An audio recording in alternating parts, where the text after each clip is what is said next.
Chapter 14. Clara's confession. The French Quarter was a labyrinth of shadows as midnight bled into the early hours, its Mardi Gras revelry waning but unyielding. On a quiet stretch of Dauphine Street, gaslights flickered, their glow barely reaching the cobblestones slick with spilled wine and confetti. Julien Dubois stood in the doorway of a shuttered apothecary, his fedora pulled low, his scar a faint pulse in the dark. The ledger page from Devereux's speakeasy burned in his pocket, tying the Crescent Moon murder victims to illegal liquor and the order. But Clara Beaumont's cryptic warning at her mansion lingered, her fear a puzzle he couldn't ignore. She'd sent a note anonymously, but Julien knew her handwriting, begging him to meet here alone. A figure emerged from the mist, her silver cloak a ghost against the night. Clara's blonde hair was hidden under a hood, her blue eyes wide with panic beneath a plain mask. She moved quickly, her heels clicking, and slipped into the doorway beside Julien, her breath ragged. The scent of her jasmine perfume stirred memories of their past, but her trembling hands snapped him back to the present. "Julien," she whispered, her voice barely audible over a distant parade's drumbeat. "I don't have long. They're watching me." Julien's hand grazed her arm, steadying her. "Who, Clara? The order? Devereux? Talk to me." She pulled the mask off, her face pale, her lips quivering. "I'm part of it, Julien. The Order of the Crescent Moon. It's real and Vincent Devereux leads it. I didn't know what it was at first, just masked balls, secret meetings, promises of power. My family's name got me in, but now..." She choked back a sob, her eyes darting to the street. Henri, Edgar, Antoine, they were members too. The masks, the murders, it's all tied to the Order's ritual. "I think I'm next." Julien's pulse surged, the ledger's order tithe flashing in his mind. "What ritual, Clara? Blood, sacrifice like the old stories? And why you? What do you know?" Clara's fingers clutched his coat, her voice a desperate hiss. "It's about control, Julien. Devereux wants more than money, he wants the city, its soul. The ritual demands blood, and the members. With a price. I overheard him talking about a final crescent, a sacrifice to seal it. I tried to leave, but they know. They always know." Julien's scar itched, his mind racing. Clara's confession confirmed the Order's role and Devereux's leadership, but her fear suggested a deeper betrayal. "Name's Clara," he pressed. "Who else is in the Order? Who's killing for him?" She shook her head, tears glinting. "I can't. If I tell you they'll..." A sharp crack echoed a firecracker, or a snapped twig, and Clara froze, her eyes wide. "They're here," she gasped, pulling free. "Julien, don't trust anyone. Not even your own." "Clara, wait!" Julien lunged, but she was already running, her cloak a silver blur as she darted down an alley. He chased, his boots pounding, but the quarter's maze swallowed her. The alley opened to a crowded street, where a cruise float rolled past, its papier-mâché demon leering. Clara was gone, her confession a jagged edge in Julien's chest. He lit a cigarette, the match flaring against the night. Clara's words, the Order, Devereux, a final sacrifice, tied the murders to a ritualistic endgame.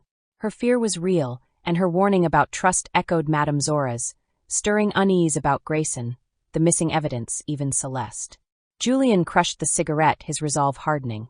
Clara was in danger, and the Order's net was tightening. He needed to find her before Devereux's ritual claimed her, or the killer turned their blade on him.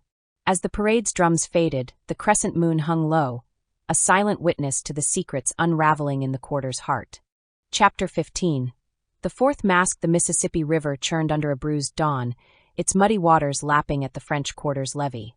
The Mardi Gras revelry had ebbed to a weary hum, leaving the streets strewn with beads, broken masks, and the ghosts of last night's chaos. Julien Dubois stood on the riverbank, his fedora clutched in one hand, his cigarette unlit between his lips. The air was heavy with the scent of silt, fish, and the faint metallic tang of blood. Clara's confession, her fear, her ties to the Order of the Crescent Moon, had kept him awake, chasing leads that led nowhere. Now a call from the docks had summoned him here, and dread coiled in his gut. Officer Malone waved him over, his face grim under the brim of his cap. A small crowd of dockworkers and early risers hovered at a distance, their whispers swallowed by the river's murmur. "Found her an hour ago," Malone said, pointing to a figure slumped against a piling, half submerged in the shallows. "It's bad, Dubois." Julien's breath caught as he approached. Clara Beaumont's silver cloak was sodden, her blonde hair tangled with river weed. Her face was hidden by a grotesque papier-mâché mask, red and gold, leering, with a crescent moon etched on its forehead, identical to those of Lavigne, Thibodeau, and Leclerc. A single stab wound pierced her chest, the blood diluted by the river's flow. Her hands, once trembling in his grip, were still, clutching a broken string of Mardi Gras beads.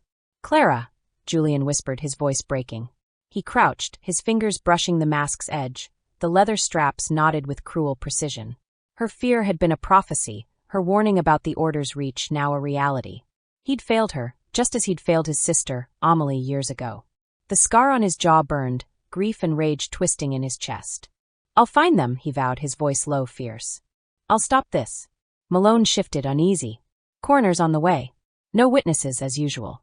River washes away a lot, but this. It's personal, ain't it?"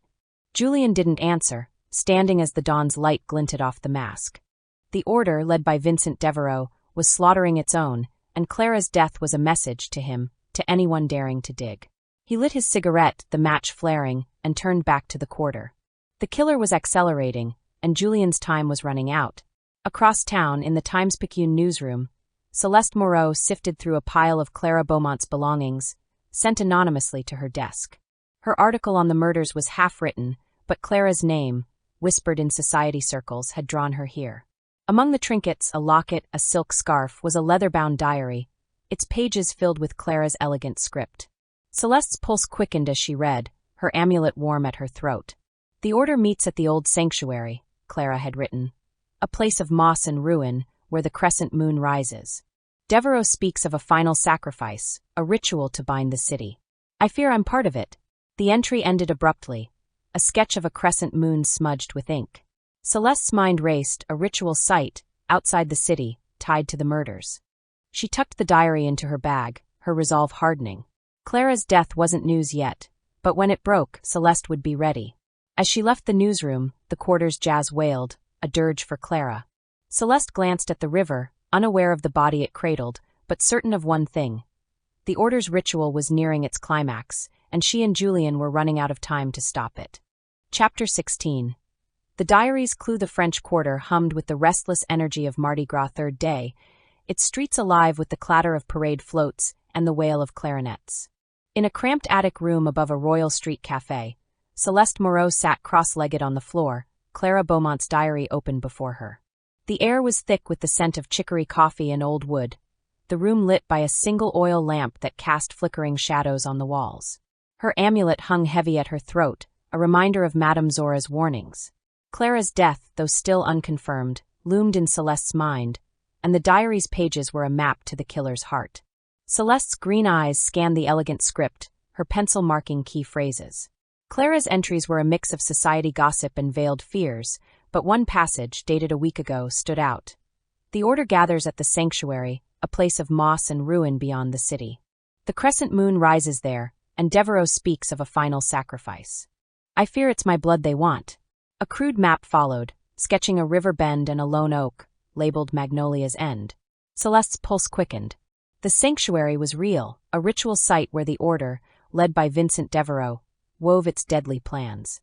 She flipped to another entry, her breath catching. "The ritual demands 10, a circle complete under the moon. Each mask seals the pact." 10 sacrifices, Celeste realized, and 4 were already dead: Lavigne, Thibodeau, Leclerc, and likely Clara. The Order's endgame was nearing, and this sanctuary was the key. She tucked the diary into her bag, her resolve hardening.